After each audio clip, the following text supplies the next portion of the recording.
Shabbat Shalom para todos mis hermanos, que Yahweh los bendiga. Bienvenidos a una nueva enseñanza de Shabbat, una parasha más o una porción bíblica para compartir con todos ustedes. Continuando desde la lectura de la Torá o del Pentateuco, estamos en el libro de Números, capítulo 13. Hoy veremos un comentario en relación al capítulo 13, 14 y 15, que es como la porción de esta semana que se llama Shelach Lecha. eh, y que pues tiene relación con la tierra prometida. Es un tema bien interesante y una relación directa que vamos a hacer entre un personaje bíblico que va a tener mucho mm, propósito a partir de este momento que le vamos a encontrar. Ese personaje se llama Josué. Josué, el sucesor de Moisés, sería la persona encargada de continuar con el trabajo que el Señor le encomienda a Moisés de cuál es ese trabajo. Libertar al pueblo, ¿cierto? Llevarlo a la tierra prometida, entregarle unas promesas. Así que este personaje Josué tenemos muchas cosas que decir acerca de él, porque nos puede recordar a otro personaje bíblico que tiene algo en común con este Josué en relación a Yeshua. Y es que son muy similares, ¿no? Hay otro personaje que como Josué se parece mucho a Yeshua. ¿Quién es? José, Josué, José, el hijo de Israel o de Jacob. Así como en su momento vimos la vida de José con muchas similitudes, demasiadas, en relación al Mesías, también este Josué lo hace. Josué, el sucesor de Moisés, y Yeshua de Nazaret, ¿no? Jesús de Nazaret. Así que la enseñanza de hoy se va a enfocar en el capítulo 13, que es donde se habla bastante de este Josué y pues veremos muchas cosas para aprender. Vamos a orar y arrancamos. Padre Celestial, te doy gracias por tu palabra, Señor, que es nuestra guía, Señor, nuestro sustento y de donde queremos aprender hoy, Señor, queremos reconocer tu nombre, Señor, en tu palabra y entender el propósito que en ella hay para nuestras vidas. Te damos honor y gloria porque eres bueno en el nombre de Yeshua. Amén. Para iniciar esta enseñanza, vamos a ir al libro de Juan, por favor.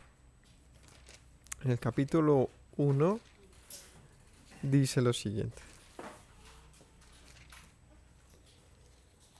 En el capítulo 1,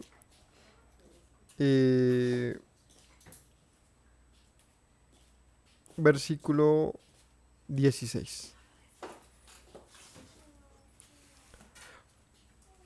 Dice así en el 1.16, porque de su plenitud, está hablando de Yeshua en esta lectura, de su plenitud tomamos todos y gracias sobre gracia.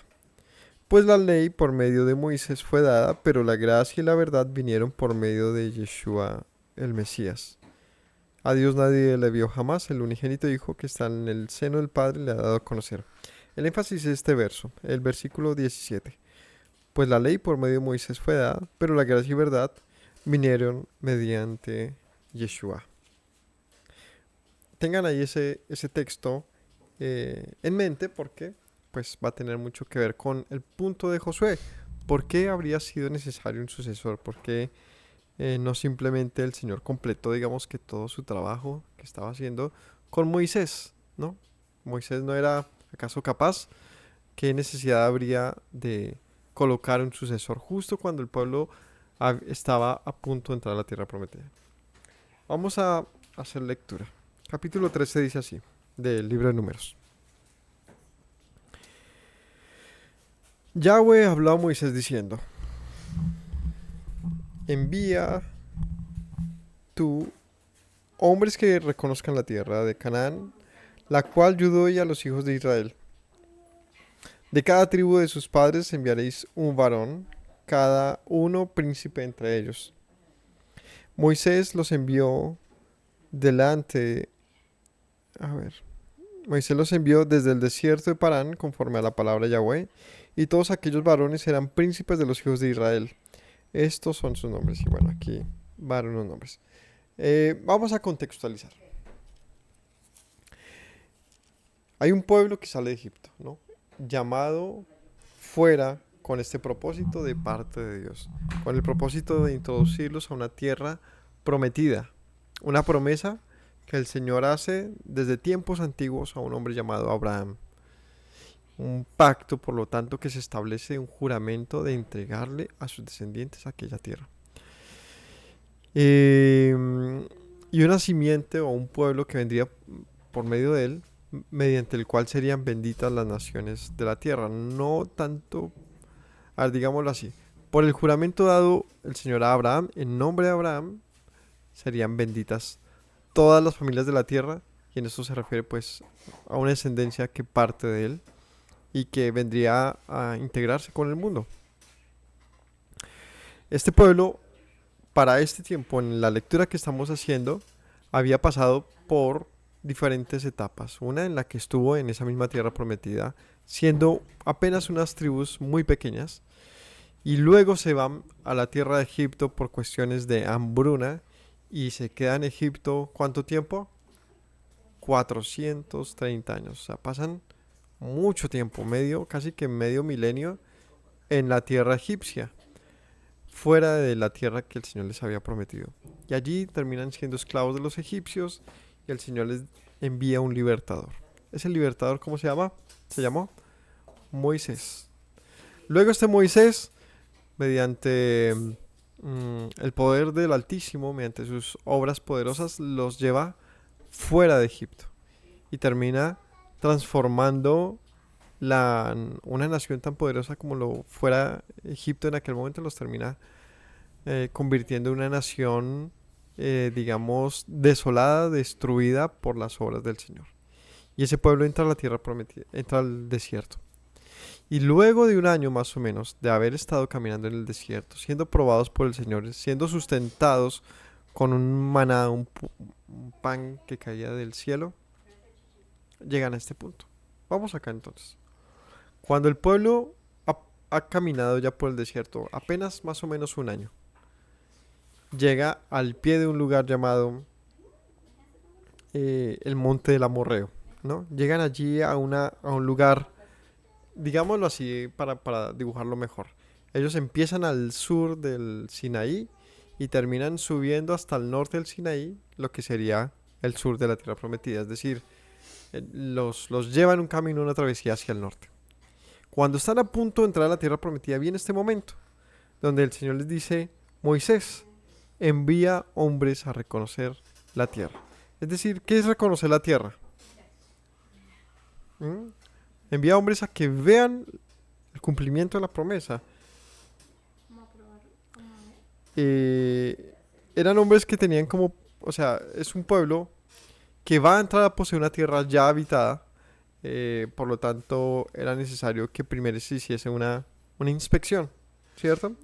De hecho, esta inspección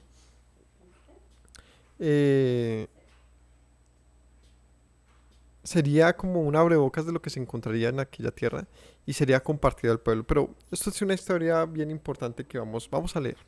Entonces dice, el Señor le dice a Moisés: envía hombres que reconozcan la tierra de Canaán, la que doy a los hijos de Israel.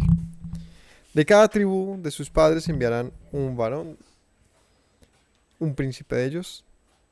Y Moisés los envió del desierto de Parán, conforme a la palabra del Señor, aquellos varones, príncipes de los hijos de Israel. Entonces, se escogen un príncipe por cada tribu. ¿Cuántos príncipes entonces?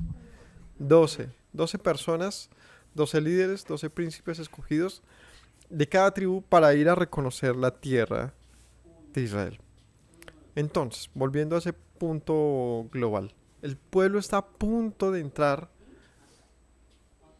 en cumplimiento del juramento inicial. ¿Cuál fue el juramento con el que Moisés se acerca al pueblo para decirles: salgan de Egipto? ¿Cuál es? Moisés les dice: salgan porque el Dios de sus padres me ha llamado para sacarlos, a introducirlos a la tierra prometida, ¿no? Esa es la promesa: llegarán a una tierra prometida a sus antepasados. Pues están en ese momento, todo pinta muy bien. Se escogen 12 hombres para ir a reconocer la tierra, para verla, para ver si si todo está óptimo para ingresar, y más allá, si está óptimo o no para ingresar, creo que el punto era traer el testimonio de que era una tierra buena. O el testimonio de que habían recibido lo que el Señor había prometido, ¿no? Estos hombres, como representantes del pueblo, verían de primera mano las promesas. Hombres que verían de primera mano las promesas. Y traerían un fruto de ello, ¿no? Aquí haría un paréntesis, y estos hombres nos podrían recordar a otros 12 hombres que tenían un propósito particular, similar. Pensemos en estos 12 hombres. Está todo el pueblo, ¿no? Muchos, que se puede contar por millares, allá en el desierto, esperando, ya cansados de ese largo desierto. En toda esa película, en esa trama, hay muchos episodios donde el pueblo duda de que, bueno, que el Señor realmente les vaya a cumplir, y muchas veces manifestaron su deseo de volver a Egipto. Y a pesar de todo lo que pasa allí, está a punto de recibir las promesas. Sin embargo, fue necesario que 12 hombres hicieran un trabajo de testimonio para rescatar a un pueblo. Veamos cómo les va en esta ocasión. Se escogen 12 hombres. Vamos al versículo 16. Allí menciona los nombres, y en el 16 dice: estos son los nombres de los varones que Moisés envió a reconocer la tierra. Y a Oseas, hijo de Nun, le puso Moisés el nombre de Josué. El nombre de Josué. Entre esos 12 escogidos, hay uno que se llama Oseas. ¿Este de qué tribu era? Ese era de Efraín. En el versículo 8, de la tribu de Efraín, Oseas, hijo de Nun. En el capítulo 13 de Números, versículo 8. ¿Cómo? Sí, Josué. Este Oseas, hijo de Nun, dice aquí en el versículo, entonces más adelante, 16, a Oseas, hijo de Nun, le puso por nombre, Moisés le puso por nombre Josué. Y bueno, aquí ya empiezan el tema importante de la relación con Yeshua. El nombre de la parasha del mensaje de hoy es Josué y Yeshua, que a primera instancia no pareciera que pudiésemos encontrar alguna relación entre ellos, pero ya de entrada lo tienen. El nombre de ellos dos prácticamente que significa lo mismo. Josué y Yeshua tienen un origen de nombre similar. El nombre de Josué era Oseas. Y ese nombre de Oseas significa, ¿qué significa Oseas? Oshia, salvación. Salvación. El nombre de Josué era salvación. Y Moisés le cambia por nombre a Josué, que significa... Ese Josué también de pronto no nos dice mucho en hebreo, es Yehoshua, o sea, está Oshia y pasa a Yehoshia o Yehoshua, que significa salvación de Yahweh, salvación de Yah. Esto es muy importante porque ese es el nombre de Yeshua, ¿no? Yeshua significa salvación. Cuando el ángel se le aparece a los padres de Yeshua, le dice: pónganle por nombre Yeshua, porque él salvará al pueblo de sus pecados. El nombre de Yeshua es salvación, como lo fue Josué.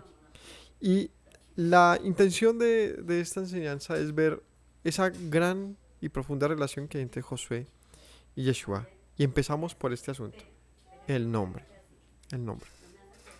Ahora, hay una diferencia sobre su origen, porque él era ¿de qué tribu? De Efraín, ¿cierto? ¿Y Yeshua es de qué tribu? De Judá. Sin embargo, Efraín y Judá tienen algo en común. ¿Qué es lo que tienen en común la tribu de Efraín y la tribu de Judá? Que en la historia bíblica, en lo que el patriarca, es decir, su padre Jacob, hace en la mención de las tribus, ambas tribus tienen una relevancia importante en autoridad. Sin embargo, la tribu de José, o en este caso Efraín, que son sus hijos, en varios pasajes se menciona que de ellos es la primogenitura. De ellos es la primogenitura. De hecho, son 12 tribus, de la cual Judá, hablando de del orden, no es la primera, es la cuarta, ¿no?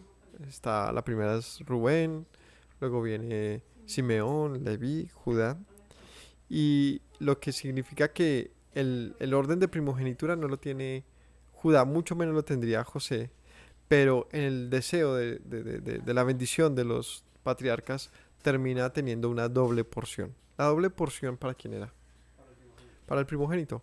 Por eso la bendición de José, Jacob la separa en dos tribus, doble porción. O sea, no fue dos tribus compartiendo un terreno, fue un terreno para una, un terreno para otra. Es decir, evidentemente, y desde muchas más ópticas, Efraín termina siendo el primogénito. Y eso es algo que pronto no es tan conocido. Pero del linaje de Judá se promete un Mesías. Así que en la bendición que hace Jacob en el cierre del libro de Génesis se habla todo esto. Eh, Vemos entonces que dos tribus que tienen promesa en liderazgo y en bendición, digamos que hay también aquí encontramos dos diferencias. Ser el primogénito representa entonces un doble derecho, llamémoslo así, o más bien un derecho más abundante que al del resto de los hermanos, ¿no? Eh, pero no, pero no a él necesariamente se le concede la autoridad, no necesariamente. En este caso se le dio fue a Judá. Y por eso Judá es muy representativo a lo largo de la historia bíblica, al punto que es la tribu que termina manteniendo el conocimiento de Dios, ¿no? Como dice el mismo Yeshua en algún momento, le dice a la samaritana, ustedes adoran lo que no conocen, pero nosotros, los judíos, adoramos lo que conocemos, lo que sabemos. Dice la bendición, la salvación viene de los judíos.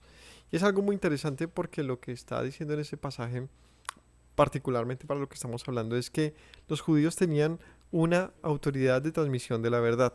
Tenían más bien, sí, la evidencia de que tenían esa bendición de parte del Señor. De hecho, es la única tribu que hasta el día de hoy, digamos que ha podido ser identificable. A pesar de cualquier comentario que pudiese haber al respecto, es una tribu viva, identificable al día de hoy. Eso es algo muy interesante. Con todos los peros que puedan haber, es una tribu identificable y viva. Es decir, que a pesar de las mil cosas que ha pasado en la historia, al día de hoy la podemos identificar sin mayor problema. Sin mayor problema. Y también es una tribu que hasta el día de hoy, y a pesar, es importante hacer esta salvedad del a pesar, porque la tribu de Judá de hoy en día es muy diversa. Es muy diversa. Y tanto así que es difícil siquiera, este, o más bien es complicado y no sé si tenga mayor sentido ponerse a preguntarse si son una u otra persona, sea judía o no. El caso es que hasta el día de hoy, ellos como pueblo tienen todo un sistema, llamémoslo así, de identificarse. ¿Quién es judío? ¿Quién no es judío? Pero al punto al que voy es que, por lo tanto, es una población muy amplia, muy diversa y en todos los sentidos. Ahorita, actualmente, los judíos son como, es una mezcla grandísima de qué? De árabes, europeos, judíos antiguos, americanos, latinoamericanos, este, de pensamiento, llenos de filosofía, africanos, llenos de mucha ciencia, llenos de muchas formas de pensamiento, de mucho ateísmo, de mucha religiosidad, de, de una diversidad incluso de lo que hoy llaman de género, con todo el tema del homosexualismo. O sea, lo que hoy se considera un judío es muy amplio. Por eso digo, está lleno de peros. Sin embargo, y a pesar de todo, es una tribu a la que todo el mundo acude para escudriñar la Biblia. Aún y a pesar de también las diferencias religiosas. Es decir, un cristiano preferiría no meterse a tocar, a tener que preguntarle a un judío sobre algún asunto. Pero son los judíos los que, dentro de toda esa gran población, hay unos grupos de allí que han tratado de mantenerse muy, digamos, celosos, muy estrictos con una manera interpretativa de la bíblica que hasta el día de hoy, después de tantísimo tiempo, sigue siendo una referencia de estudio muy valiosa. Entonces, es importante mencionarlo porque pues, son los únicos. O sea, de 12 tribus son los únicos que hacen, más bien que el Señor ha mantenido en ese punto, ¿no? ¿Y qué con el resto? Bueno, ahí está lo interesante. Y es que, bueno, de este Judá, en ese punto de identificación, olvidé mencionar lo más importante. Y es que Yeshua, quien es del linaje de Judá, es el judío más conocido de toda la historia, incluso de todos los personajes que existen en el mundo, quizás sea el personaje más reconocido. Y era judío y tiene una doctrina del pueblo del Señor. Entonces, ¿a quién acude el mundo a conocer de Dios? Al judío. A Yeshua. Es el judío identificable dentro de una tribu identificable años, miles de años después. Entonces, eso es un hallazgo muy meritorio acerca de el testimonio bíblico. Pero ¿y esto qué con Josué? Josué era de Efraín. Bueno, también Efraín es un personaje muy importante en la historia bíblica. Porque Efraín, siendo uno de los dos hijos de José, a ver, Jacob tiene 12 hijos, uno de estos, el menor, el penúltimo de ellos se llama José. Era el hijo amado de Jacob. A este José sus hermanos le hacen unas trampas, lo terminan vendiendo a otros pueblos, los egipcios, y este termina siendo gobernante de esa tierra. Allá en la tierra de Egipto tiene 2 hijos. Resulta que con el tiempo este José manda venir a su padre, que pensaban que estaba muerto, o sea, que José estaba muerto, pero él se destapa delante de sus hermanos, les dice, los perdono, aquí estoy, vivito y coleando, siendo la mano derecha de Faraón. Y allí en Egipto él tiene 2 hijos. Y aquí empiezan a ver todas esas relaciones interesantes entre estos personajes. Que haya tenido 2 hijos, ¿dónde? En Egipto. Eso es muy importante, porque habla de unos pueblos engendrados fuera de los parámetros que uno esperaría, fuera de las tribus, fuera de la tierra prometida, ¿no? Y estos 2 hijos terminan siendo adoptados por Jacob. Cuando Jacob está muriendo y va y lo visita a José, y Jacob bendice a todos sus hijos, le dice a José, tráeme a tus hijos, que ahora son mis hijos. Y coge estos 2 que eran chicuelos, que estaban detrás de las rodillas de su padre, se estaban allí escondiendo. Todo esto se los estoy parafraseando por 2 razones. Primera, porque sería, si ponemos citas, se nos pone muy larga la enseñanza y no alcanzo a decir todo lo que tenga. Y segundo, porque pueden comprobarlo, o sea, pueden verificarlo, que no les estoy, digamos, exagerando en nada. Así lo narra la escritura. Cuando está allí José delante de su padre, sus 2 hijos están detrás de las rodillas y Jacob le dice, dame a tus hijos que los voy a bendecir. Y él cruza sus manos sobre las 2 cabezas de estos 2 hijos. Y José le dice, no, padre mío, no cruza las manos, no, estaban invertidas, este es el mayor, no al revés. O sea, en vez de poner la mano derecha sobre el mayor, el papá, Jacob, o el abuelo más bien, coge esta mano y se la pone sobre el menor. La mano derecha, que representaba la mayor bendición, la pone sobre el de Efraín, que es el menor de los hijos, y la mano izquierda la pone sobre Manasés, que es el mayor. Y José se exalta y le dice, padre, no es así. El mayor es este, el menor es este. Y le dice, no, déjame así, que yo sé lo que estoy haciendo, lo que prácticamente le dice Jacob, y da una gran bendición sobre ambos, pero sobre Efraín una mayor. Una bendición mayor. Y esta bendición mayor sobre Efraín consistía en una bendición de fruto, de gran abundancia. Uno que vendría a ser una tribu, digámoslo así, padre de multitudes de naciones. Una promesa que tiene una gran relación con lo que Pablo dice, me ha sido revelado acerca de la plenitud de los gentiles, de cómo el mundo entero puede venir a ser parte de Israel, de una reconciliación entre Israel, un Israel roto, y muchas cosas. Pero el caso es que a este hijo, Jacob le profetiza o le bendice diciendo que sería multitudes como los peces del mar. Multitudes, multitudes. Y a Efraín va a resonar mucho en la enseñanza que estamos haciendo del libro de Apocalipsis. Por ahora, les digo que este Efraín es un pueblo muy representativo en lo que significa a multitudes. Multitudes. Y multitudes, ¿de dónde es Efraín? Es egipcio. Multitudes entonces extranjeras, entre las naciones. Ahí les dejo esa pista porque, de hecho, si uno entendiera esa pista, lograría entender muchas cosas de las que habla Pablo y de lo que dice el Nuevo Testamento. Pero en esa perspectiva bíblica de los acontecimientos, Efraín y Manasés son una anomalía importante de revisar, y Jacob entonces bendice a Efraín más que a su hermano, el mayor Manasés. Y de ese Efraín viene este Josué, un descendiente de ese Efraín, a quien se le dio la promesa de las multitudes, de los pueblos, de una bendición. Recordemos la bendición del Señor Abraham: serás padre de multitud de naciones y en ti serán benditas todas las naciones de la tierra.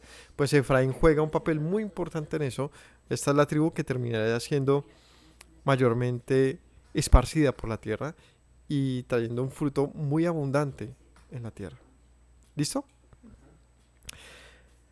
Ahora sí, volviendo al pasaje, aquí simplemente dice Moisés, le dice el Señor a Moisés: escoge unos hombres para reconocer la tierra, uno por cada tribu.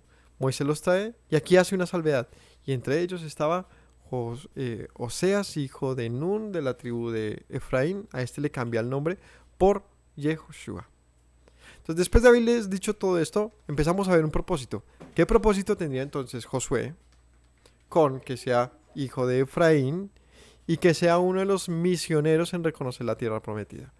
Ahí no les he dicho nada más, pero ahí ya estamos viendo, bueno, tiene una relevancia porque ellos van a introducir a un pueblo a las promesas de Dios. Vamos a ver qué más pasa con este Josué. Los envió, versículo 17 del capítulo 13 de Números, los envió pues Moisés a reconocer la tierra de Canaán, diciendo: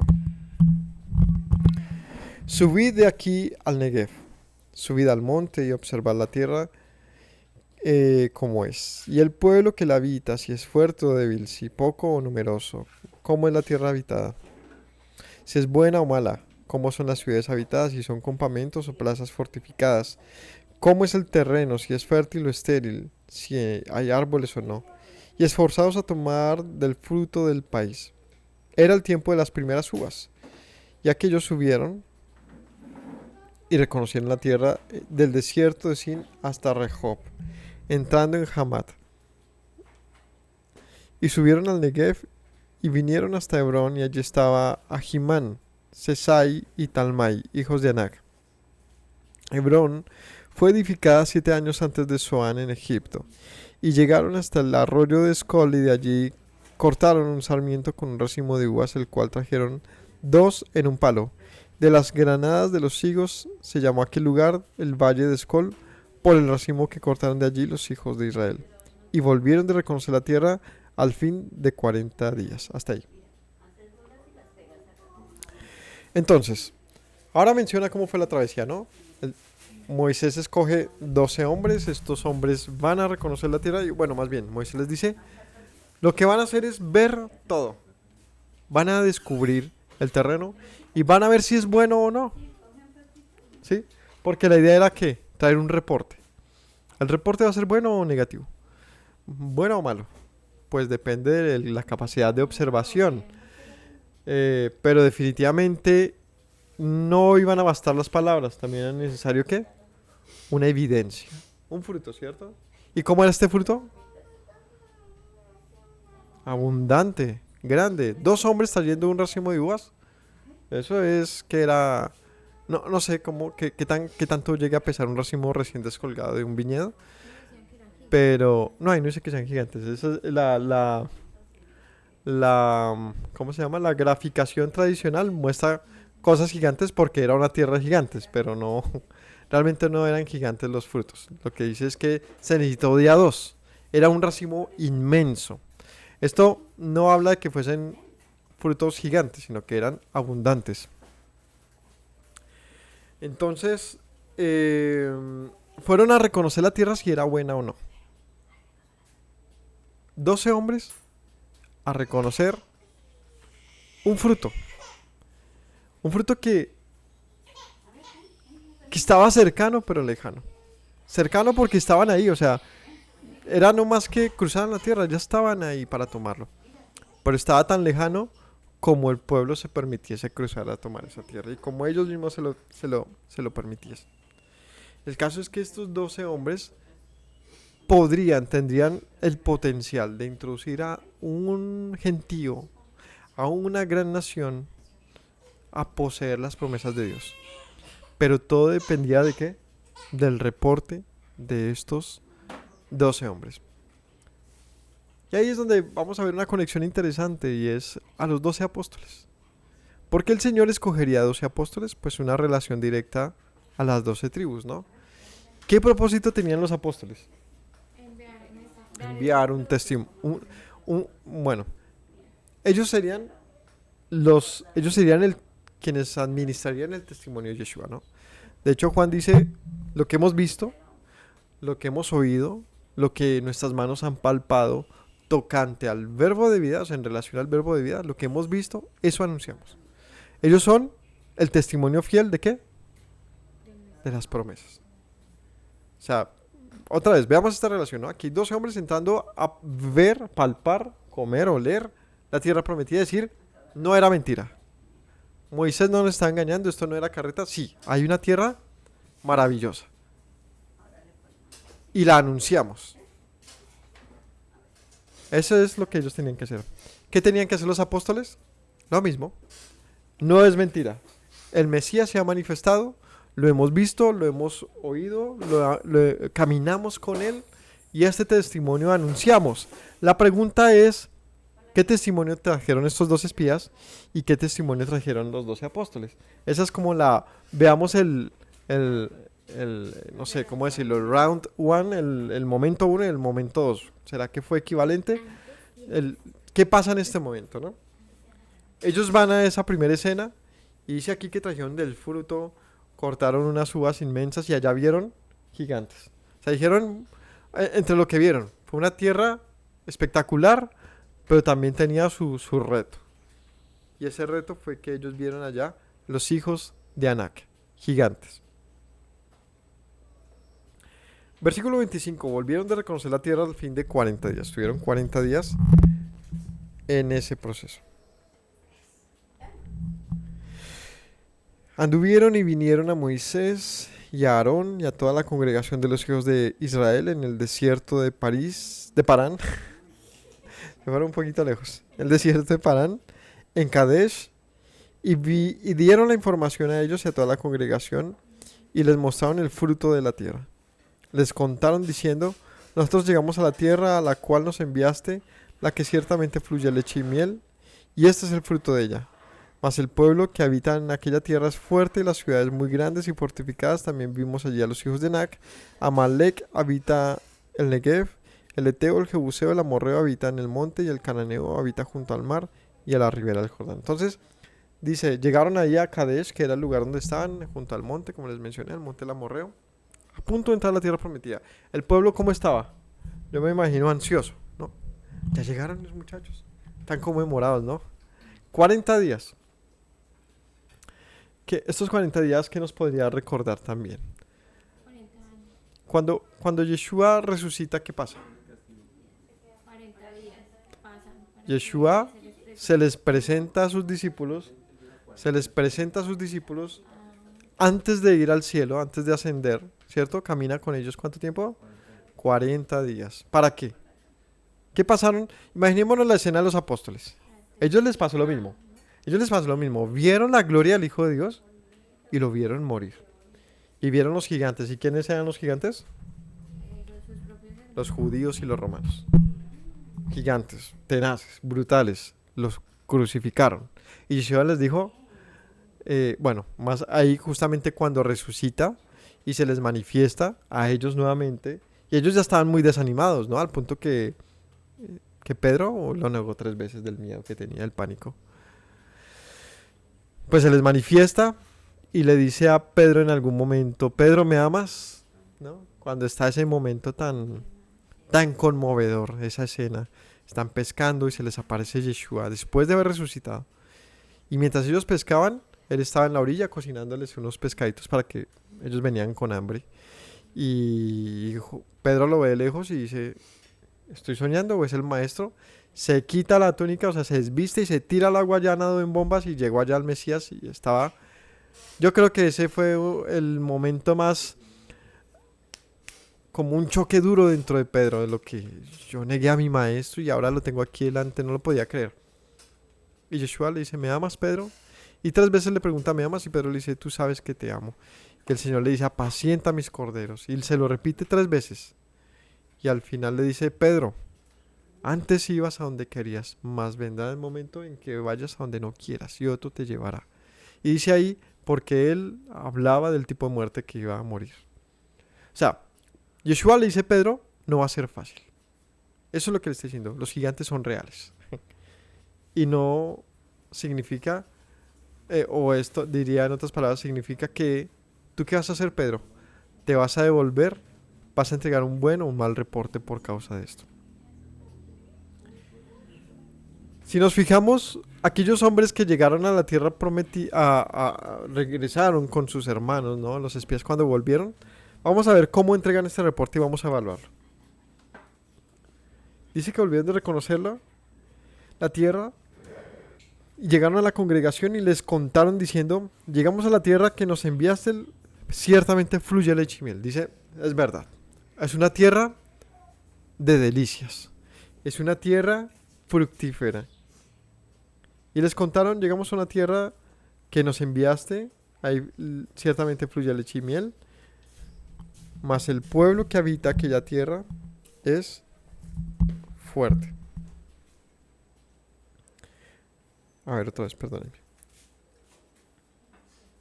27. No, 28. El pueblo que habita aquella tierra es fuerte y las ciudades muy grandes y fortificadas. Y también vimos allí a los hijos de Anac. Hasta ahí va, ¿cómo va el reporte? ¿Bien o mal? ¿Va bien? Están diciendo verdad, ¿no?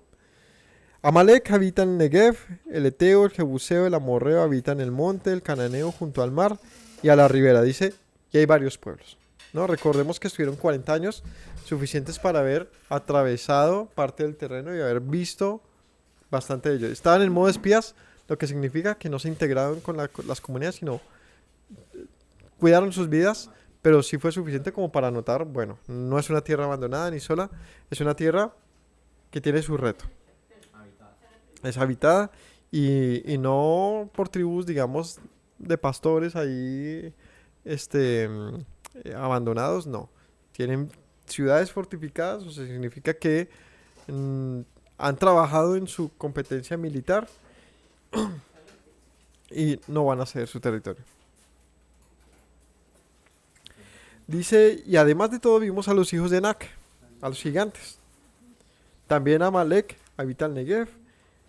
Amalek, el Eteo, el Jebuseo, el Amorreo y el Cananeo. O sea, mencionó cinco pueblos, dice, allí hay 5 pueblos establecidos, además de los gigantes.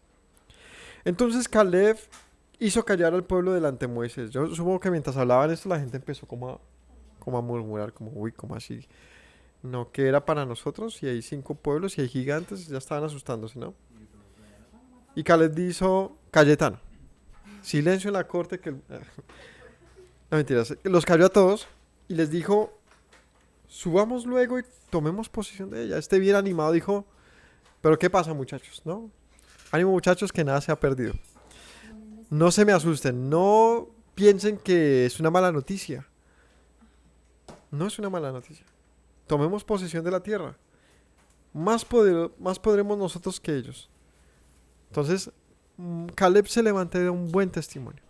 Dice, miren, es una balanza. Por este lado tenemos los frutos de la tierra. Sí es como se nos dijo. Sí, Moisés cumplió en que nos trajo hasta acá. El Señor cumplió. Pero la tierra no está libre y necesita que sea tomada, que sea conquistada. Si el Señor nos trajo hasta acá, no es para volver atrás, ¿no? Tomemos la tierra. más podemos nosotros que ellos. Es el reporte de Caleb. ¿Cómo fue ese reporte?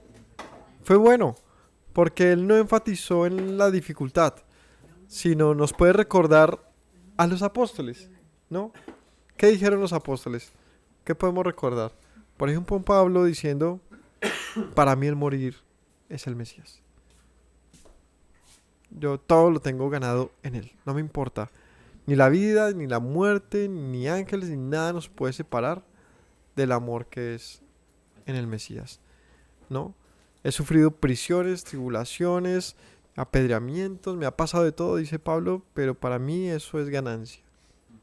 Entonces, siempre su mensaje es, tengan por sumo gozo cuando se encuentren en diferentes tribulaciones y pruebas. ¿Cuál fue el mensaje de los apóstoles? Pues manténganse arriba. Porque sí es difícil, pero vamos que podemos, ¿no? No es algo que fue esperanzador el mensaje del Mesías, ¿no? ¿Qué dijo Yeshua? ¿No? Benditos de mi Padre cuando os halléis en diferentes pruebas y dificultades y tribulaciones y cuando los persigan por mi causa y cuando los vituperen y cuando los maten como a los profetas por mi nombre, ¿no? Heredarán el reino. Y siempre fue como, no tengan miedo, porque lo que tenga que venir vendrá, pero el que se mantenga hasta el fin ese, la promesa que hace Yeshua a Juan en el Apocalipsis. Las tribulaciones, los problemas van a estar. Eso no es que no vayan a estar, no es hacernos los de las gafas. El punto es tener la capacidad como ellos de decir hasta el final. Vamos con toda que es más poderoso el que está con nosotros que el que está con ellos. Y hasta ahí, Caleb, todo pinta bien. Uno de los 12. 31 más los varones que subieron con él dijeron, no podremos subir contra aquel pueblo, porque es más fuerte que nosotros. Hablaron mal entre los hijos de Israel de la tierra que habían reconocido, diciendo, la tierra por donde pasamos para reconocerla es tierra que traga a los moradores, y todo el pueblo que vimos en medio de ella son hombres de grande estatura. Vimos gigantes, hijos de Anak, raza de gigantes, que éramos nosotros, a nuestro parecer, como langostas. Así les parecíamos a ellos. Y ahorita voy a mencionar a Josué, por eso hago la salvedad. Este Josué y este Caleb fueron los únicos que hicieron distinción del reporte de los otros 10. Los otros 10 que dijeron, no, pues a mí se me quitaron las ganas, ¿no? La verdad sí, sí, muy lindo y todo, pero nos van a destrozar, son gigantes y nosotros que somos apenas un pueblo de nadie, no somos nada, ¿no? Y se le olvidó que habían acabado de destruir a un imperio gigante. No tuvo en cuenta que el pueblo no tuvo que hacer absolutamente nada para vencer contra Egipto. Tuvieron que creer. Pero quien venció a Egipto, ¿quién fue? El Eterno. Caleb dijo, ¿podremos con ellos? Ellos dijeron, no podremos. ¿Cómo fue el reporte? Fue malo. Fue malo. Hay una peli que me gusta mucho en el sentido filosófico de lo que transmite de muñequitos y es los Croods, ¿no? The Croods, esta película de una familia primitiva, muy chistoso.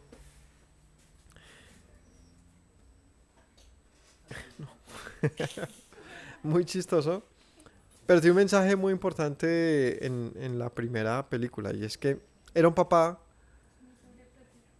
tan que en sus miedos sobreprotegía tanto a su familia que la estaba confinando a la destrucción, a perecer, por su incapacidad de ver más allá o de creer de que había posibilidad de otros caminos. Era un papá que en su amor, porque ese era el punto, que amaba a su familia tanto que la sobreprotegía al nivel de exterminarla, donde la narrativa es que esa historia iba a perecer por transformaciones de la Tierra, ¿no? Por geológicas, transformaciones geológicas. Y llega un visionario, un muchacho que impulsa a la familia a ir más allá, a donde, no recuerdo cómo menciona ahí, pero es como al mañana, le dice algo así el muchacho. Y hay un momento en que dice, vamos a contar historias. Y el papá siempre cuenta la historia de que, bueno, ya había una familia que estaba cruzando y cruzaron el mar y murieron. Y todo era malo, todo era malo, todo era malo, y era muerte, y era miedo. Y luego dice el muchacho que les va a contar una historia, dice, y una familia y algo así, parafraseando, y cruzó y saltó un abismo, y dice el viejo, y murieron. Y pasa la escena y dice, no, y volaron. Y fue una óptica tan diferente que fascinó a los familiares veros al papá, pero era la primera vez que oían algo diferente a la muerte, como el destino, Y ¿no? para el muchacho, la historia que termina en muerte siempre fue como que él nunca ha pensado en la muerte, él Ujú. siempre ha pensado en que Sí, hay algo el diferente. punto es la óptica. Una óptica que puede preservar o destruir. ¿Hasta qué punto nuestra óptica, aparentemente buena, porque esa era la del padre, él no quería obviamente la muerte de su familia, pero sí los estaba matando? Y quizás estos espías pensaron lo mismo. Mejor dicen por ahí la seguridad que la policía. Pero eso muchas veces también significa que el que no arriesga no gana. Y este caso era ese. Ellos quizás en su protección al pueblo de mejor aquí que allá, significó falta de fe. Significaba que ellos no sabían dónde poner su confianza y preferían nosotros confiamos en nosotros, en que nosotros podemos protegerlos acá porque no hay contra quién pelear, pero eso iba a significar la extinción de la misma nación. Si se hubiese seguido absolutamente por ese camino. Pero hubo otro, un visionario que dijo, no, no, no, no, no, nosotros podremos. ¿De dónde podría haber Caleb dicho esto? Sino porque vio lo que pasó antes. Y lo que ha pasado durante todo ese tiempo, vio a un dios que los libertó de un gigante, del mayor de los gigantes de la época, Egipto. De los caballos y los jinetes y de un pueblo más fortificado seguramente que la tierra de Canaán. Egipto era, o sea, es que estaríamos hablando quizás equivalentemente de una potencia militar y en todos los sentidos versus otros pueblos, pero quizás sí muy sanguinarios y lo que sea, pero que no estaban al nivel, digamos, de desarrollo que un Egipto. Y de ese Egipto es que el Señor los liberta. Y luego en el desierto, contra todo pronóstico, los lleva dándoles alimento, dándoles agua, dándoles protección. No valorado nada de ello. Solamente unos pocos la valoraron, como en este caso vemos a uno de ellos, si quieres, Caleb. Y dice, si pudiera decirlo en otras palabras, diría Caleb, yo sé en quién he confiado. Podría decirlo en otras palabras, dice, puedo seguir confiando en él. Y si nos dijo que nos daría la tierra, pues nos las va a dar. Con gigantes y todo en nuestra contra. Pero el resto fue como el padre de los Cruz. Dijo, prohibido. Murió, ¿no? No se puede. No tocar. No hacer. Y en efecto esto va a traer malas noticias para la nación. En vez de haber una Besorá, un evangelio, una buena nueva, ¿hubo qué? Una mala nueva. Una mala noticia. Vamos a ver qué dice aquí más adelante. Capítulo 14. Entonces toda la congregación gritó y dio voces y el pueblo lloró aquella noche y se quejaron contra Moisés y contra Aarón. Después de que escucharon esto, ¿qué?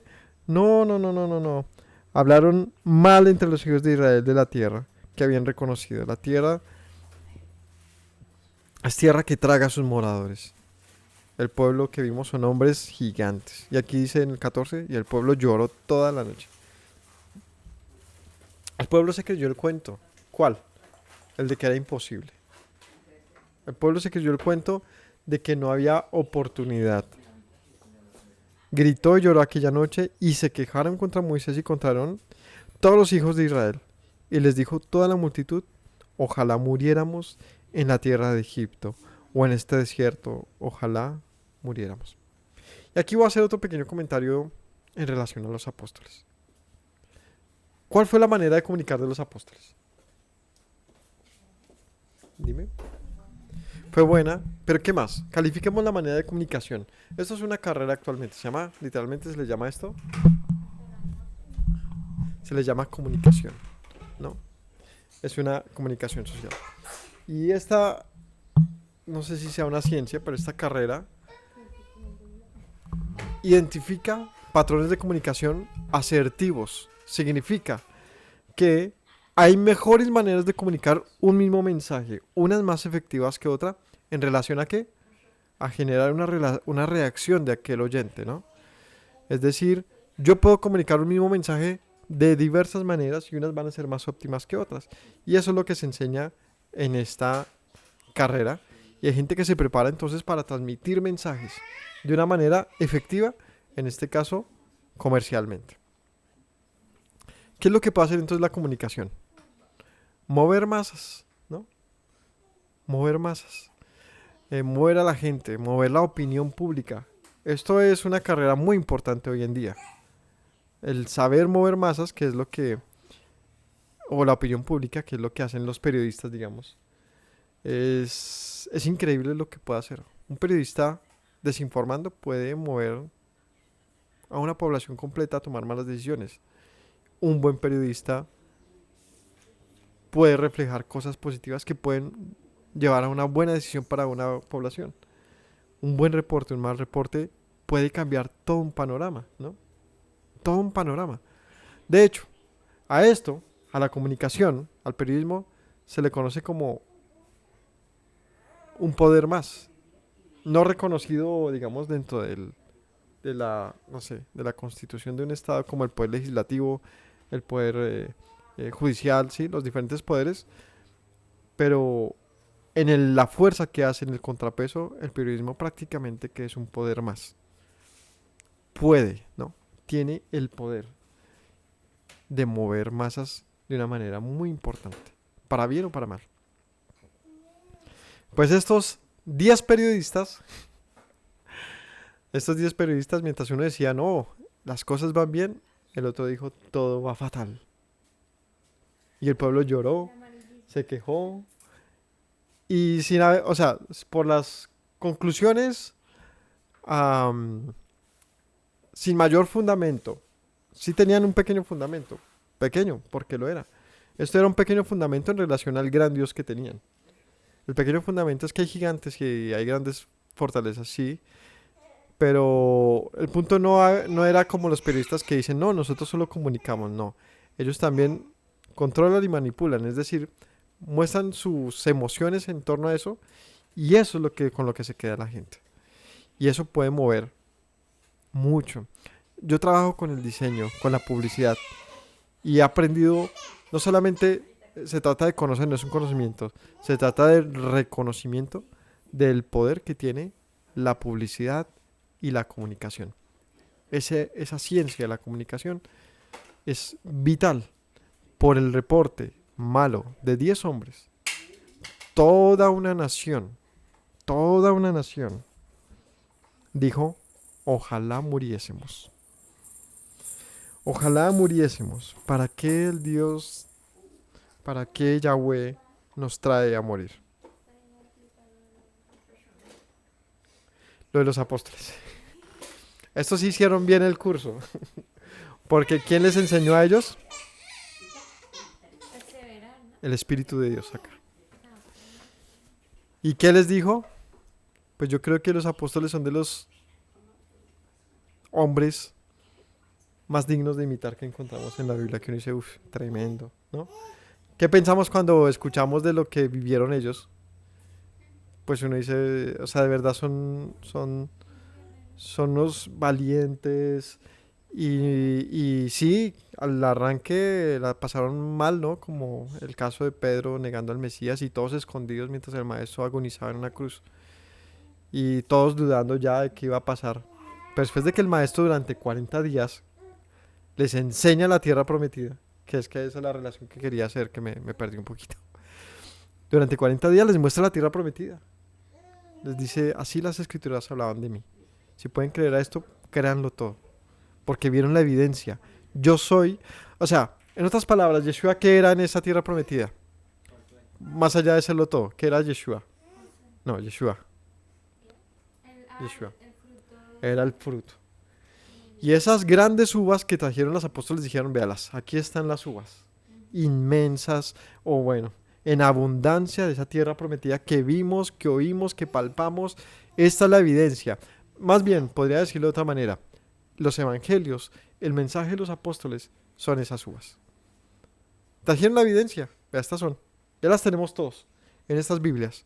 La evidencia son esas uvas que después de haber recorrido 40 años caminando con Yeshua, Yeshua les explicó, les expresó todo el mensaje que después de eso, antes de irse a los cielos, ¿qué les dijo?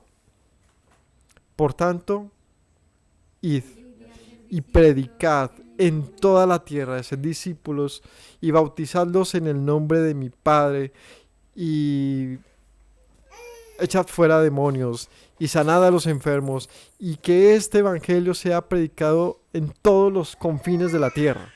Es un mensaje que uno lo va leyendo y como que se le empiezan a parar los pelitos así, porque ese es el poder real de esto y decir, es que la evidencia está hasta el día de hoy, de unos 12, de un reporte de 10 hombres que trajeron mucha muerte, que vamos a leer ahorita, y el reporte de otros hombres que trajeron mucha vida.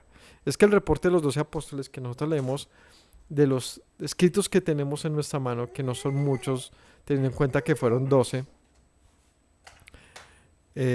salvo... no, de esos 12, nosotros decimos, el fruto es impresionante. El expresar entonces una comunicación asertiva a pesar de todo lo malo. Porque es que ellos mismos dijeron, es que no es fácil. Y vimos con lo que pasó. Los persiguieron, los torturaron, los apedrearon, blasfemaron de ellos. Eh, Imagínense que uno estén buscando la muerte todo el tiempo por dar buenas noticias. Y nos dimos cuenta cómo con el tiempo ese buen mensaje cubrió la tierra. Como Yeshua lo dijo. Una tierra llena de gigantes, pero tranquilos. Ustedes podrán. Y ahí sí veremos lo que pasa con este Josué. Continuemos.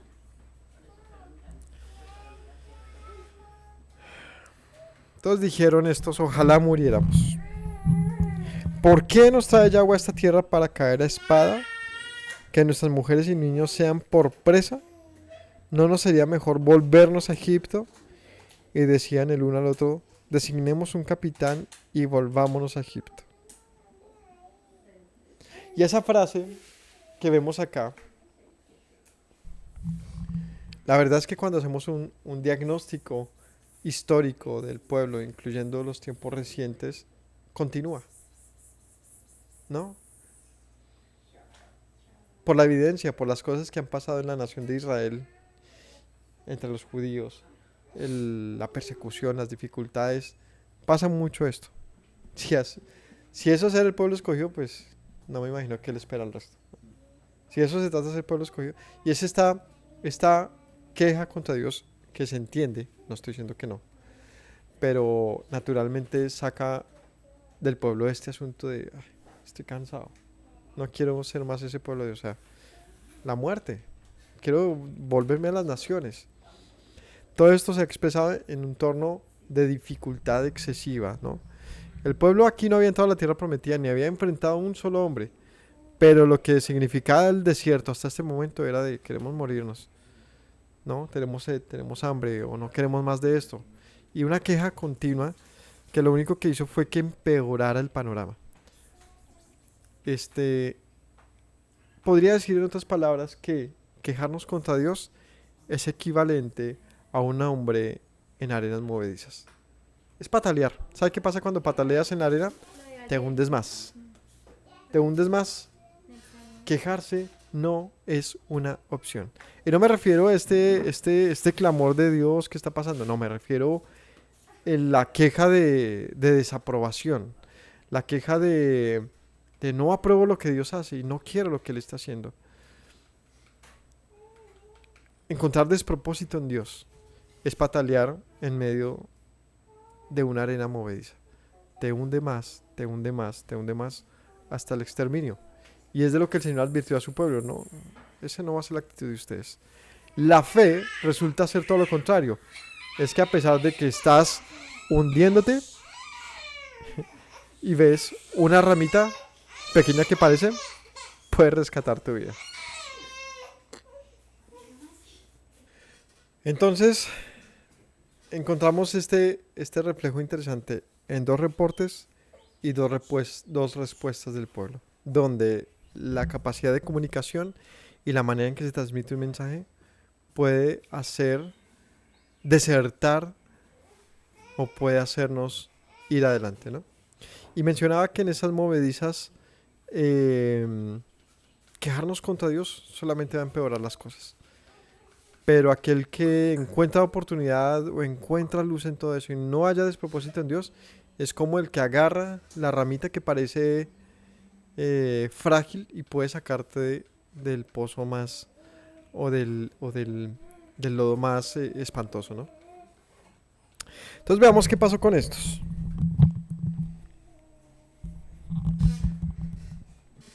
Versículo 4. Decían el uno al otro, designemos un capitán y volvámonos a Egipto, ¿no? ¿Nos recuerda el Salmo 2? ¿Qué dice? El Salmo 12, 2. 2, porque se mantiene así, sí, lo tiene. ¿Por qué se amotinan las gentes y piensan los pueblos cosas vanas? ¿No? Levantan su voz contra el Señor y su ungido diciendo, quitemos de nosotros sus cadenas, echemos de nosotros sus cuerdas, rompamos sus ligaduras, ¿no? Pero el Señor se burlará de ellos. Entonces, este Salmo 2 que dice, el pueblo dice, no queremos más de Dios ni de su ungido, queremos romper sus cuerdas. Y el Señor desde los cielos los mira, yo he designado a mi ungido y Él los destrozará. Así que sométanse a Él. Pueblos de la tierra, escuchen consejo, escuchen sabiduría y vuélvanse a Dios antes de que Él los destruya. Y esto está hablando de la jactancia de los pueblos pensando. O sea, ellos dijeron, con Dios que vamos a poder algo aquí en esta tierra los gigantes. Más bien designemos a otro. Escójanse ahí uno, este que se ve alto, este que se ve grande, ¿no? El pueblo escogiendo a Saúl. Y que nos regresen a Egipto, allá estábamos bien. Allá había esclavitud, pero bonita. A este nivel de esclavitud. Trabajamos todos los días de 8 a 12 y nos daban el domingo. Eso tan lindo. Pero esta empresa es mejor porque nos da mediodía los sábados. Así es la esclavitud. Es hacernos pensar que todo va bien porque tenemos un beneficio extra. ¿No? Ese está mejor. ¿Por qué? Pues no es de 7 a 6, sino de 7 a 5. Entonces, ¿y ese por qué está mejor? Pues trabajo de lunes a domingo, pero me hago 5 millones de pesos. ¿Me entienden? O sea, uno piensa que un bienestar va a compensar nuestra libertad. Y en este caso el pueblo pensaba que su libertad se iba a poder compensar con las legumbres y las cebollas que podía comer en Egipto siendo esclavos de una nación opresora. Ellos preferían eso que la libertad real a la que el Señor les llamaba. Una libertad de escoger, vivir o morir, no que otro decida por ti. Como los egipcios que mataban a los israelitas porque les fastidiaban, porque no hacían caso por las razones que fueran. Pero ellos dijeron, escojamos a alguien que nos regrese.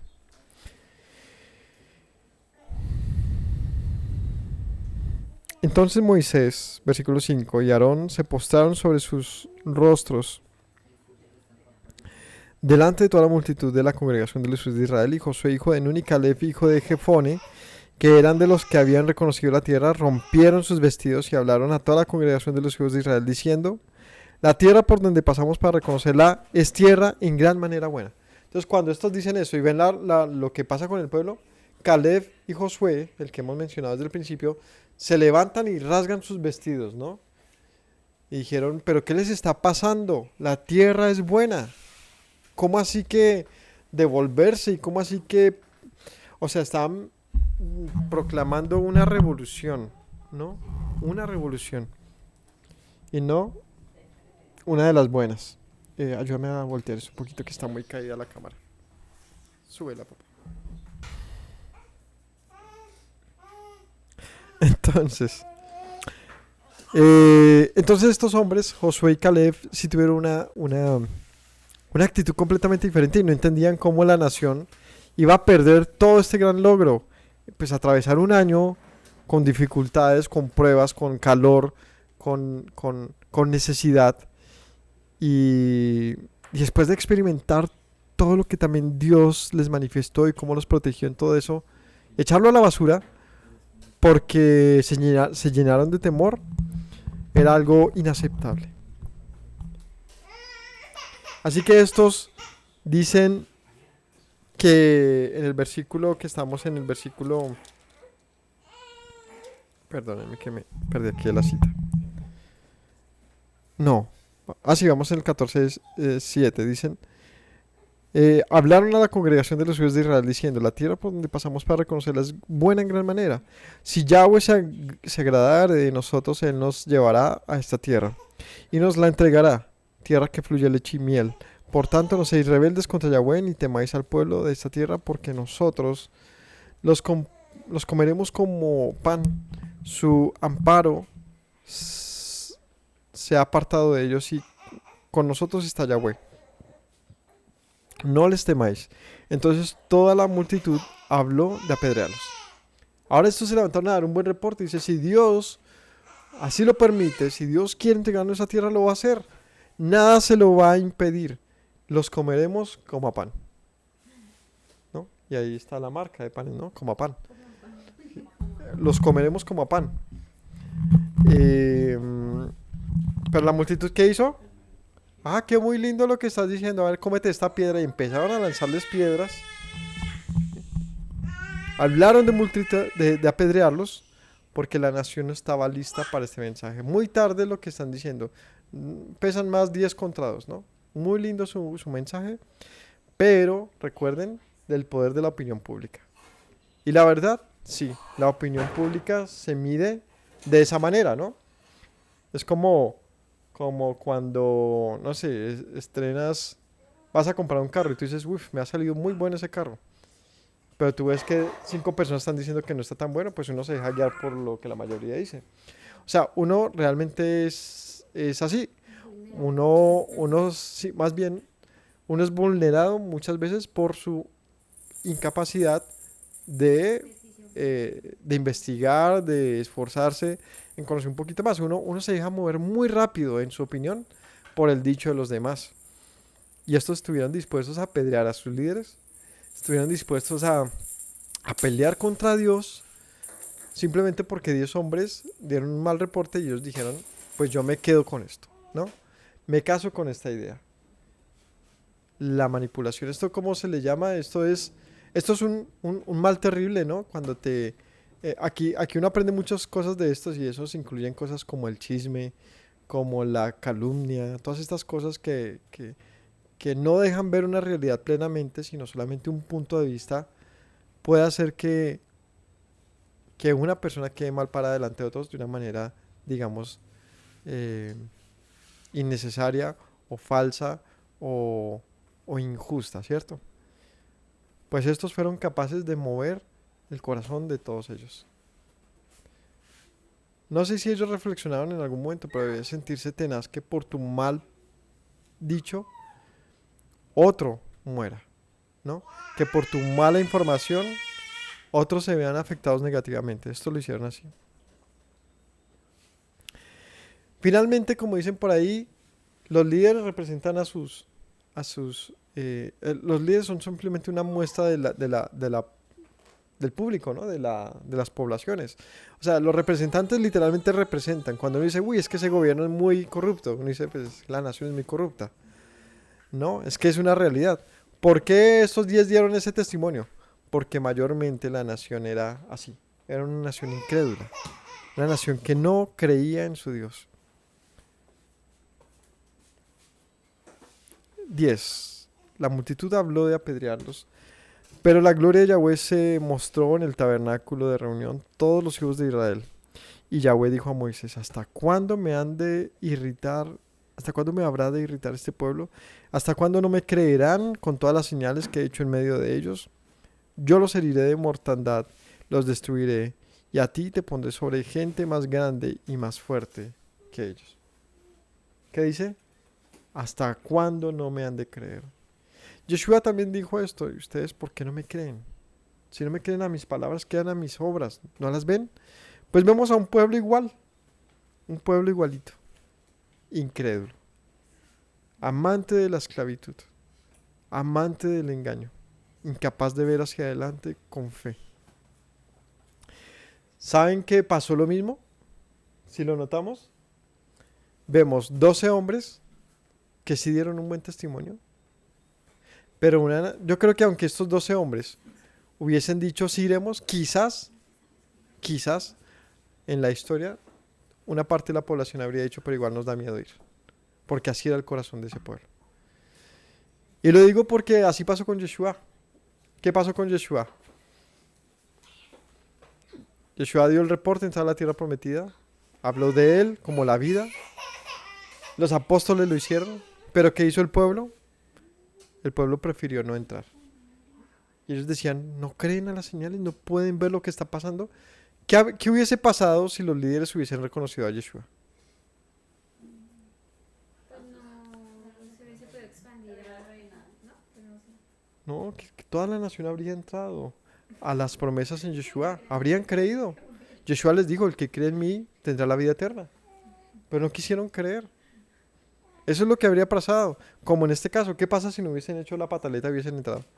Pues que habrían entrado a la tierra prometida. No sé, la historia fuera diferente, pero habrían logrado lo que se les prometió.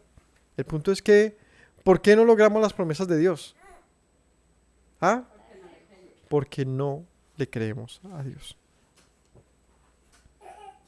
Moisés respondió a Yahweh y dijo, lo oirán luego los egipcios, porque de en medio de ellos sacaste a este pueblo con tu poder, lo dirán a los habitantes de esta tierra, los cuales han oído que tú, oh Yahweh, estabas en medio de este pueblo, que cara a cara aparecías tú, oh Yahweh, y que tu nube estaba sobre ellos, y que de día ibas delante de ellos en la columna de nube y de noche de fuego, y que has hecho morir a este pueblo como un solo hombre. Las gentes que hubieran oído tu fama hablarán, diciendo, por cuanto no pudo Yahweh meter este pueblo en la tierra a la cual les había jurado, los mató en el desierto. Ahora pues te ruego que sea magnificado el poder del Señor, como lo hablaste diciendo, Yahweh tardo para la ira y grande en misericordia, que perdona la multitud de la rebelión, aunque de ningún modo tendrá por inocente al culpable, que visita la maldad de los padres sobre los hijos hasta terceros y cuartos. Perdona ahora la iniquidad de este pueblo según la grandeza de tu misericordia y como has perdonado a este pueblo desde Egipto hasta aquí. Entonces, muy interesante todo esto. Entonces continuemos con el paralelo, ¿no? Estos entonces dan un mal testimonio, la nación se vuelve atrás, parece que todo está perdido, ¿no? Ya el testimonio de unos pocos no era suficiente. El buen testimonio de Josué y Caleb nos recuerda a los apóstoles yendo a la muerte por sus propios hermanos, porque no podían creer al mensaje, solamente que el caso es muy diferente, porque también se trajo un fruto, también se dio un testimonio, pero el testimonio de los apóstoles fue contundente y fue de todos, ¿no? Es un mensaje para las 12 tribus de esperanza y de fe, y no se dio al momento, ha sido un reflejo que se ha ido viendo a lo largo del tiempo, como el mundo, como la multitud, y ahí hablamos de Efraín, como la plenitud de los gentiles han venido, se han acercado a Dios, y el Señor dice, bueno, los destruiré, ¿no? ¿Hasta cuándo me atormentarán este pueblo? Y ahí es donde Moisés le dice, no, Señor, ¿cómo va a pasar esto? El mundo hablará de ti que no fuiste capaz de introducirlos, que los trajiste para matarlos. Más bien haz de tu misericordia el triunfo. ¿Qué es lo que venció realmente? ¿Cómo ha sido posible más bien que la historia de nuestro pueblo siga contándose y siga siendo la esperanza de muchos? ¿Ha sido gracias a qué? A la misericordia de Dios. El gran triunfo no ha sido el pueblo, no ha sido la historia, el gran triunfo ha sido la misericordia de Dios. Porque dice, tú eres grande en misericordia y lento para la ira, y no tendrás por inocente al culpable. De hecho, los culpables van a morir, pero no significa que la esperanza de la nación perezca.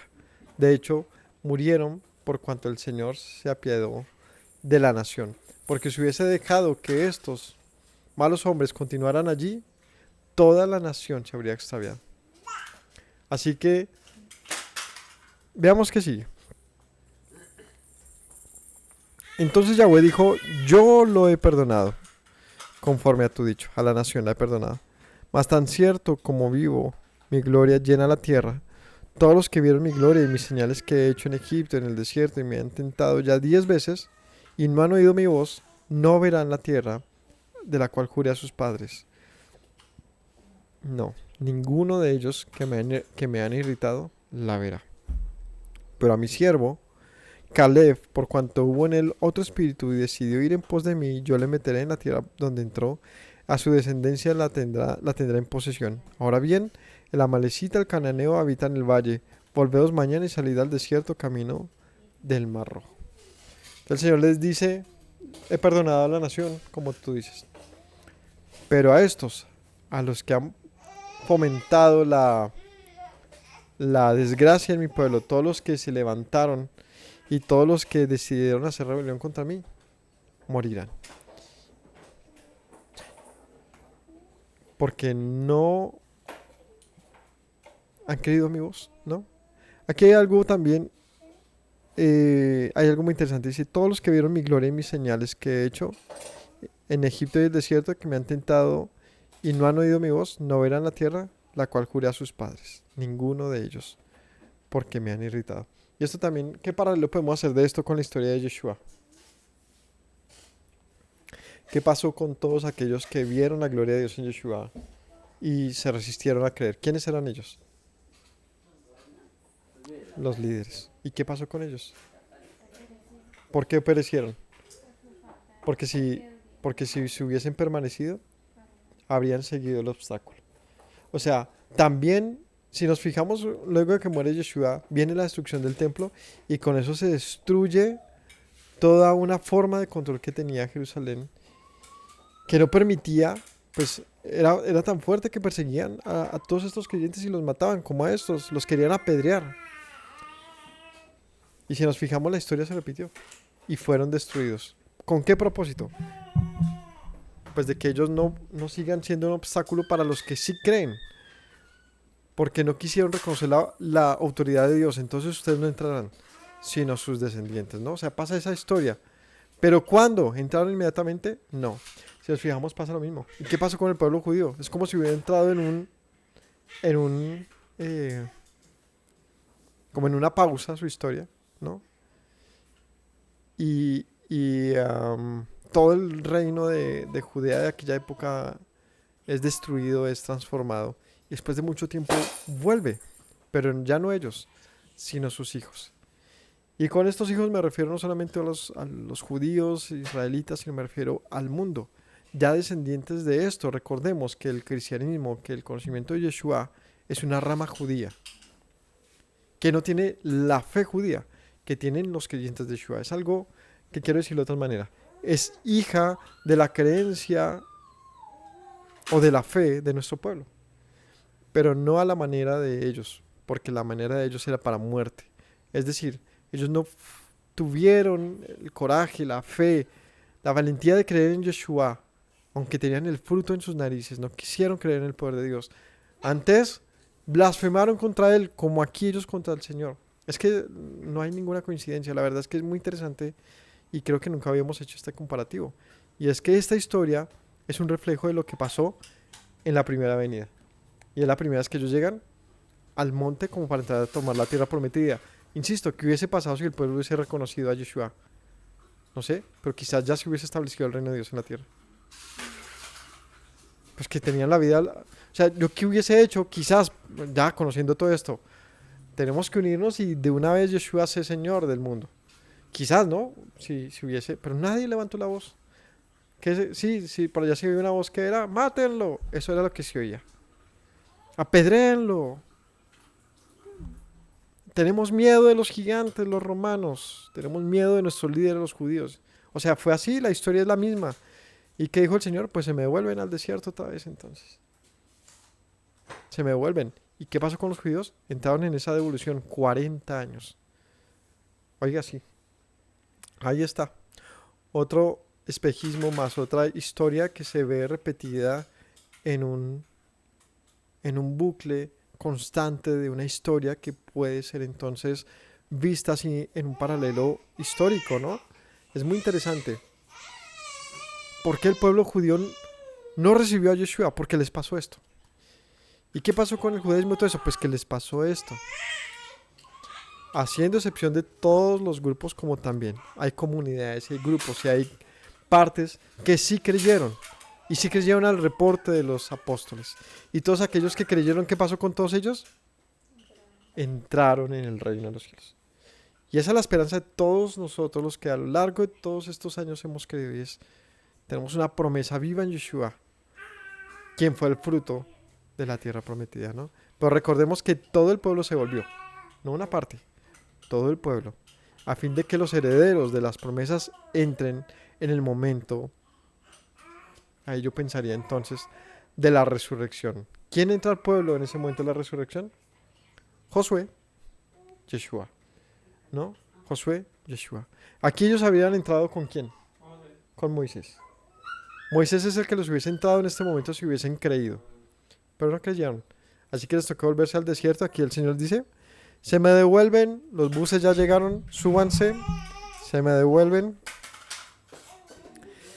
Pero Caleb, que tuvo fe, hay promesa para él. Y tú que tuviste fe, hay promesa para ti. Y tú, tranquilo, la promesa está vigente. Y tú y todos los que hemos creído a ese buen reporte de unos pocos, ha sido suficiente para que la promesa siga viva hasta el día de hoy. Y vea, uno dice, uy, pero fue muy bravo, todos se volvieron contra el Señor, pero no todos. Unos pocos creyeron y como estos pocos que se mencionan acá, también la comunidad no toda habrá murmurado. Lo que significa que el Señor, por causa de todos de ellos, de quienes tuvo misericordia, dice, no abandonó el pacto, pero el culpable sí morirá. Pero de ellos, los que han creído, que son igual de débiles al resto, pero han tenido fe, por causa de ellos, que han perseverado, entrarán. Vamos a ver cómo le dice el Señor.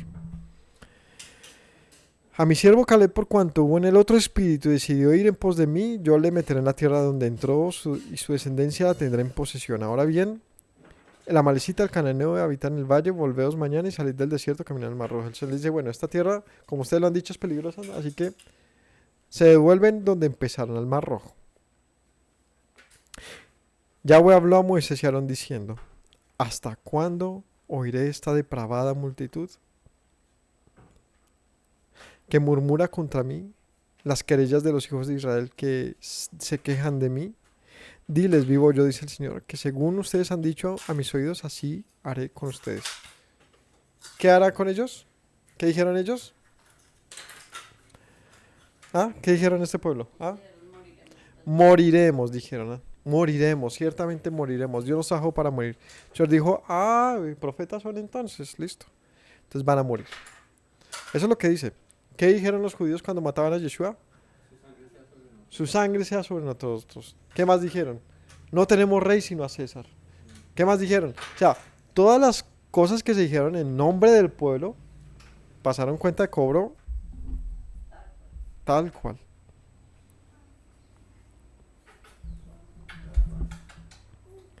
El Señor les dice, vivo yo, que según han hablado mis oídos, a mis oídos así haré con ustedes. En este desierto caerán sus cuerpos.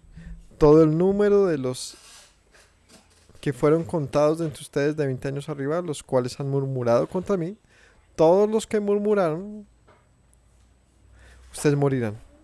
A la verdad, no entrarán en la tierra, por la cual alcé mi mano y juré que les haría habitar en ella, excepto a Caleb, hijo de Jefone, y a Josué, hijo de Nun. Pero a sus niños, de los cuales dijeron que serían por presa, yo sí los introduciré. Eso es muy lindo, porque el Señor les dice, ustedes quieren morir, pues van a morir, tranquilos, se les cumple el deseo. Pero los que creyeron en mí entrarán. Y sus hijos, de los que ustedes decían morirán por este mensaje, pensemos en los que creyeron en Yeshua y los que peleaban contra eso, pensando que su generación, si creían en Yeshua, sería peor. Dice, no, Señor, ustedes no van a decidir por sus hijos, a ellos tendrán la oportunidad también. Y si creen, si esperan en mí, si confían, vivirán. Yo los introduciré, ellos conocerán la tierra que ustedes despreciaron. Tenaz, ¿no? Y estos hijos de los judíos, ¿quiénes son hoy? Veamos este paralelo otra vez, ¿no? Hablando, obvio, toca hacer todas las salvedades siempre, ¿no? No era todo el pueblo, pero una porción grande del pueblo importante, mató a Yeshua. Y ahí que diríamos, el Señor sabe lo que está haciendo, ¿no? Y por causa de ellos que también perecieron en su pecado, y por medio de los cuales también viene un juicio para el gobierno de Israel y para el grupo sacerdotal y para todo lo que fue la autoridad. Entonces el Señor les dice, pues no ustedes, pero sí sus hijos. ¿Quiénes son estos hijos? ¿Ah?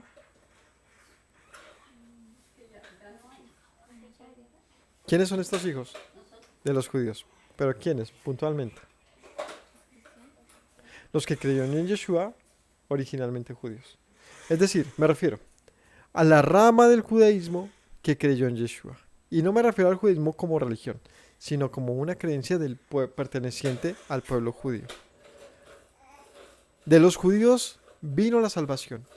Y a todos aquellos que le recibieron y creen en su nombre les dio la potestad de ser llamados hijos de Dios. De esos son a los que me refiero. Que no tenían que jactarse diciendo somos hijos de Abraham. No, tenían era que creer. A ellos les da la potestad de ser llamados hijos. Sigamos.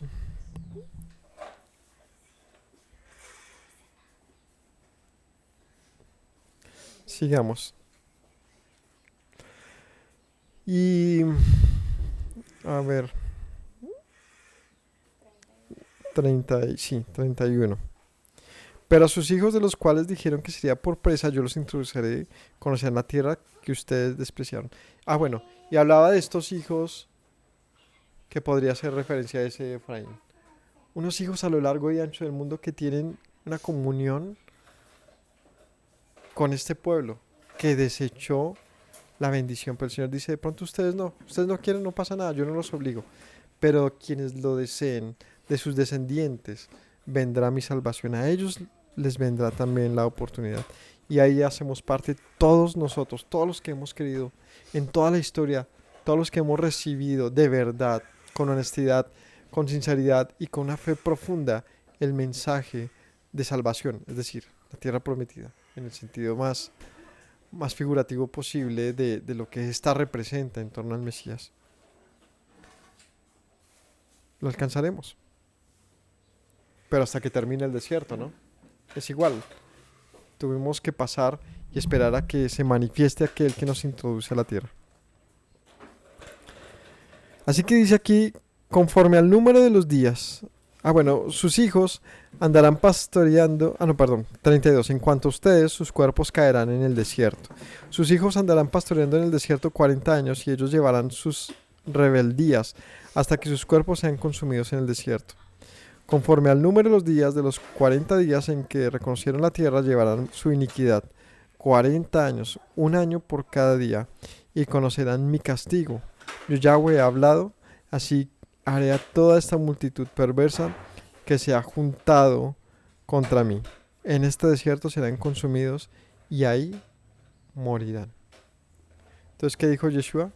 Como ustedes se retractaron, pues, y se rebelaron contra mí, por los 40 días de reconocimiento habrán 40 años de castigo. Estarán en este desierto a fin de que mueran y sus hijos que no pecaron ni se rebelaron vivan entonces y entren. Los varones que Moisés envió a reconocer la tierra y que al volver habían hecho murmurar contra él a toda la congregación, desacreditando aquel país, aquellos varones que habían hablado mal de la tierra, murieron de plaga delante de Yahweh. Pero Josué, hijo de Nun, y Caleb, hijo de Jefone, quedaron con vida de entre aquellos hombres que habían ido a reconocer la tierra. Y esto representa a ese pueblo que desconoció a su Dios, se llenó de lepra, se corrompió. Moisés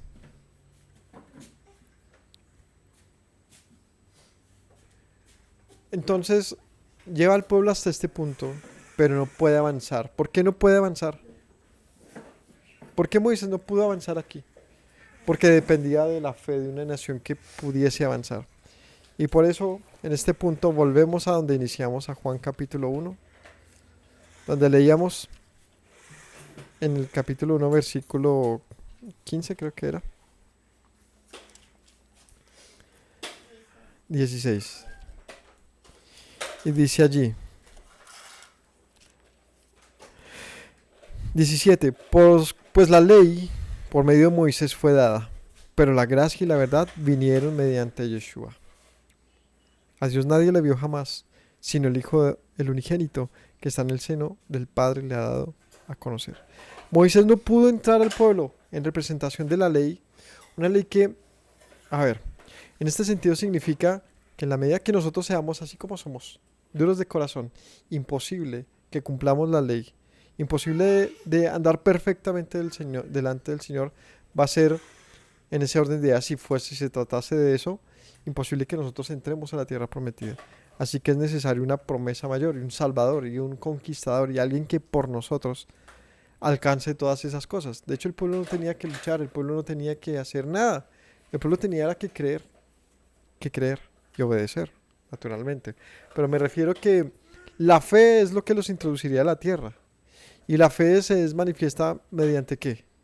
Mediante la obediencia. Aquí este punto es interesante porque habla de dos episodios. Un apartado A, Moisés, que lleva hasta un punto, y un apartado B, un Yeshua, que lleva hasta otro punto. En ese orden de ideas yo me atrevería a decir que Moisés puede representar la primera venida de Yeshua y Josué representa la segunda venida. ¿Cómo así? Moisés saca al pueblo de Egipto, los liberta, como Yeshua lo hace. ¿Y cómo lo hace? ¿Qué nos dice? Él vino por los pecadores, a rescatarlos, a curarlos, a sanarlos, a sacar de las prisiones, a libertar al mundo, ¿cierto? ¿Y qué más dice? Es necesario que nazcan de nuevo. Y él enfatiza en el bautismo y en el convertirnos y empezar el camino que él siguió hasta las promesas. Moisés puede representar esa primera venida de Yeshua, una venida en la que se enfatizó en que la obediencia es el único camino para ser hijos de Dios y para manifestar nuestra fe en amor. Pero Moisés muere y no introduce el pueblo en la tierra prometida. No puede. ¿Por qué no pudo entrar los Moisés? ¿Por Moisés? No. Por la dureza del corazón del pueblo. Pero dejó sembrado algo tan poderoso que el pueblo, en una segunda ocasión, sería introducido. Desde el punto de vista de el objetivo final de las promesas, como dice Hebreos, pues está dando aún vigente la promesa de su reposo. Lo esperamos. Y no como el pueblo, que no oyó con fe, sino nosotros oyendo con fe. Es decir, el escritor de Hebreos nos pone en situación de seguimos en el desierto, pero ya no somos aquellos incrédulos. Ahora somos sus hijos y aguardamos por aquella venida de aquel que nos introducirá. Recordemos que Josué estuvo desde el principio. Josué no es un personaje que llega allá y aparece de la nada, no. Josué va fiel a lo que Moisés ya había anunciado. Vamos a ver esto, porque es muy interesante verlo en todo el sentido. De hecho, ¿qué significa Moisés? Salvado de las aguas, sacado de las aguas. Es una relación constante a lo mismo y a lo mismo. Capítulo 1 del libro de Josué.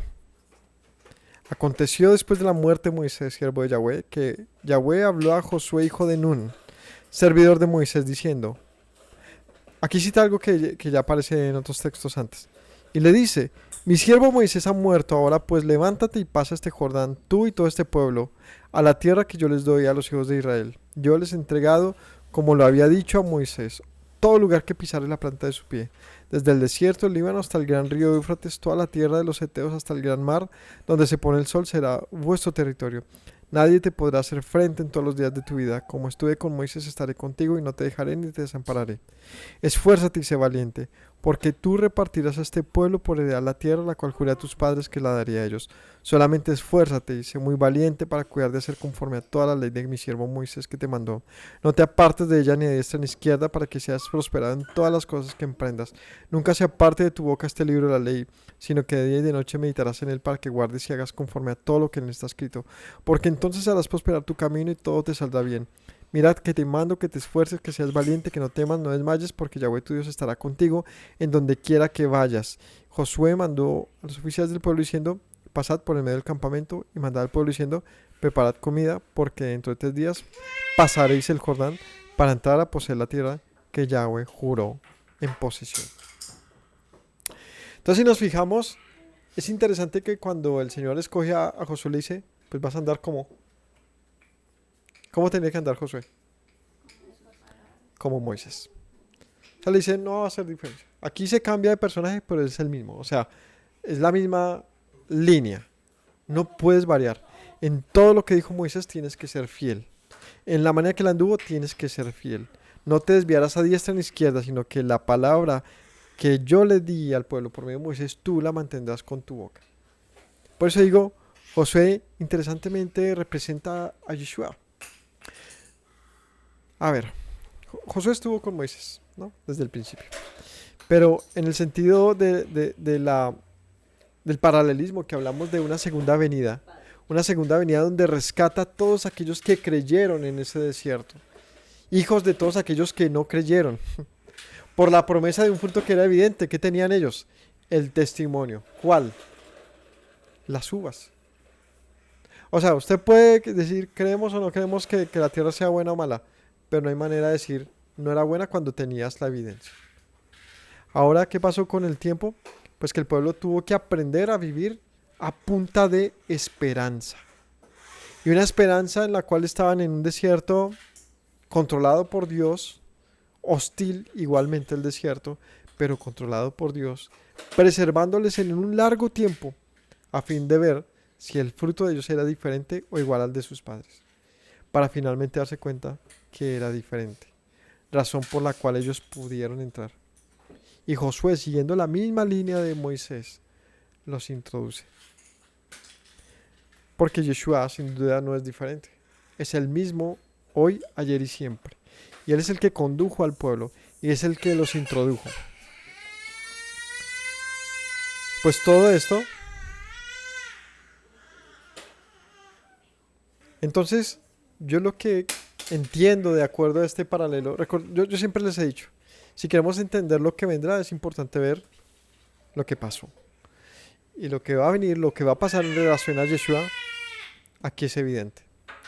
¿Qué dice Apocalipsis? Que Él vendrá y dará entonces el pago justo a cada uno, ¿cierto?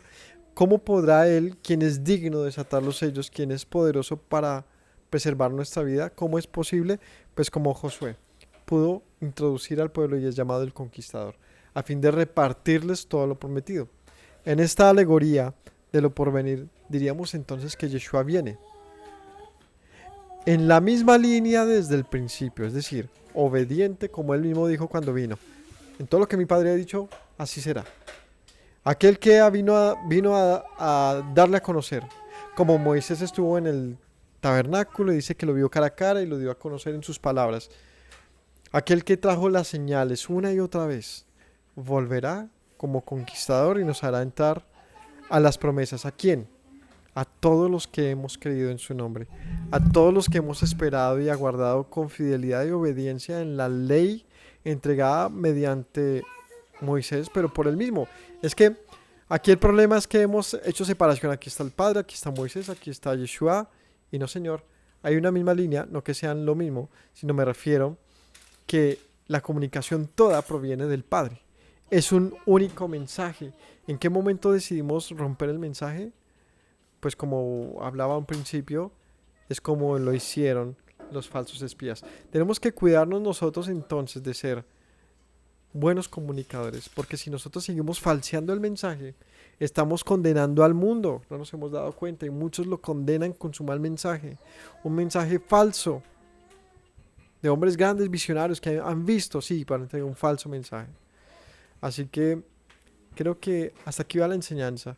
Veamos entonces cómo en Yeshua se reflejan todas estas historias, pero todas, y aunque tú le des vueltas y lo pongas de un otro nivel, solamente te encuentras más referencias hacia él.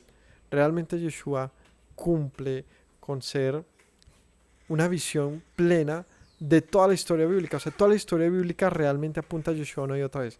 ¿Qué ha de ser? Pues sigamos viendo a través de... Es como, yo creo que a veces la Biblia es como coger unos binoculares y ver hacia el futuro. Y tienen ese potencial de hacerte ver las cosas. Lo tienen. Lo hicieron allá, hablaron siempre de Yeshua y se refleja una historia que se repite. A veces esto parece lo que ahora tanto se habla en las películas con el tema de la imposibilidad de volver al pasado y cambiarlo, ¿no? Como, dime. No, sino lo que no se puede cambiar, ¿no? Como que está esto de que vuelve al pasado y no puede modificar los eventos para cambiarlos. Y como que entra en un loop donde es imposible cambiar lo que ha de ser, como si hubiese una predestinación a que siempre pase la cosa como tiene que pasar, ¿sí? Algo así, que es algo que en las pelis están de moda, como ese mensaje de, de, de la relatividad del tiempo. Digo que ver la historia bíblica pareciera que es un loop que se repite y se repite y se repite y se repite en diferentes personajes, diferentes contextos, diferentes cosas, pero hay un patrón constante. Si hay alguien que tiene la capacidad de ver ese patrón y de creer entonces al Dios que advirtió sobre todos esos patrones, pues a ellos es quienes se nos ha concedido entonces las promesas. Así que mis amados, a leer las escrituras y a creer en el Dios poderoso que anunció. Como dijo entonces, con esto cierro, el apóstol en Hebreos: si oyeres hoy su voz, no endurezcas el corazón, como en el día de la provocación, donde ellos tentaron al Señor y no creyeron, no pudieron oírlo con fe y no creyeron, entonces perecieron. Así que si oyes hoy la voz, no endurezcas el corazón, no vais a que te pase lo mismo que ellos, que muramos creyendo que hemos alcanzado algo. No. La promesa sigue firme. La promesa sigue firme. El evangelio que se les anunció a ellos se nos anuncia hoy.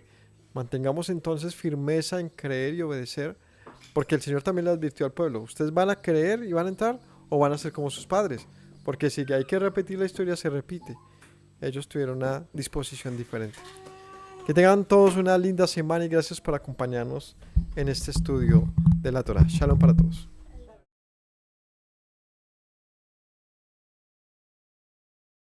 Me presento.